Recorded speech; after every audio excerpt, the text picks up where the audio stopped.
আর আজকে আমি ইটালিতে আছি। ইটালিতে আসার পরেও যে মানুষটাকে আমি 1.5-2 বছর ধরে এতটা ভালোবাসলাম, আজকে এমন একটা দিন ওই মানুষটার সাথে আমার এঙ্গেজমেন্ট হয়েছে, ওরে আমার বিয়ে করার কথা, আমার বাড়ি থেকে সবাই গিয়া রিং টিং সব পড়াইছে।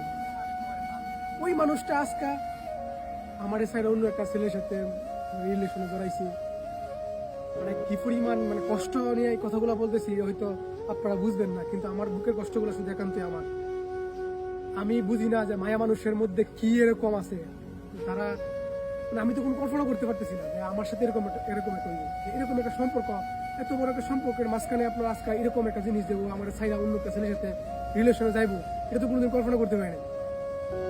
এত এত এত এত সুন্দর একটা রিলেশন, এত এত ভালোবাসা, এত আবেগ অনুভূতি কই গেল আমার। যে মানুষটারে আমি সারাদিন শুনতাম, যে মানুষের সাথে আমার ঘন্টার পর ঘন্টা কত হইতো, ওই মানুষটা আমার অগোচরে আমি আমার জীবনের থেকে ওরে বেশি ভালোবাসতাম। ওই মানুষটা যে আমার সাইডে যাইবো, আমার সাইডে অন্য একটা ছেলের সাথে রিলেশনে যাইবো এবং এমনকি তারে বিয়ে করব, এটা আমি কোনোদিন কল্পনা করি না। অন্তত আমি জানতাম যে যে মানুষগুলার আপনার টাকা পয়সা কম, যে মানুষগুলো আপনার কোনো ভবিষ্যৎ নাই, ওই মানুষগুলার জীবন থেকে মায়া মানুষ মানে চলে যায়। 3-4 মাস ওই রিলেশন মানে গেছে, আমি আজকে জানতে পারি। আমার কিছুই বলার ভাষা নাই। আমি হয়তো আমার ভিতরে কষ্ট হলে আপনাদেরকে শেয়ার করতে পারতেছি না, কিন্তু আমার যখন রাত হয় তখন প্রচুর কষ্ট লাগে। একটা সময় মনে হয় যে দুনিয়াতে থাকার কোনো লাভ নাই। কারণ একটু সুখের আশায় যে রিলেশনে গেছি, একটা সুখের আশায় যে মেয়েটা আমি আমার জীবনের থেকে বেশি ভালোবাসতাম, এই মেয়েটা আমার এতটা কষ্ট দিয়ে আজকে চলে গেছে গা, এগুলা ভাবলে প্রচুর খারাপ লাগে। আসলে মায়া মানুষ কিভাবে একটা মানুষকে বিশ্বাস করবে আমি বুঝি না।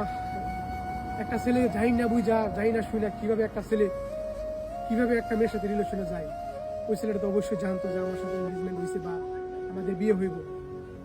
এত এত কথা জানার পর ওই ছেলেটা কিভাবে যায় রিলেশন করতে।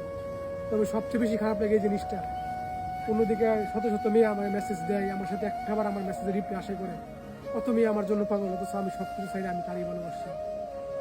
আজকে দিন শেষে সে আমার ঠকাইছে, সে আমার সাইডে অন্য একটা ছেলের কাছে চলে গেছে। আমি এটা নিজের জীবনের থেকে ভালোবাসা যখন ওই মানুষটাকে নিয়ে যখন স্বপ্ন দেখা একটা পর্যায়ে যখন ওই মানুষটা আপনার সাইডে চলে যাবে, এর সাথে কষ্ট কিছু নাই। কিছু বলে না, ভালো থাকো, ভালোবাসাই দই করি।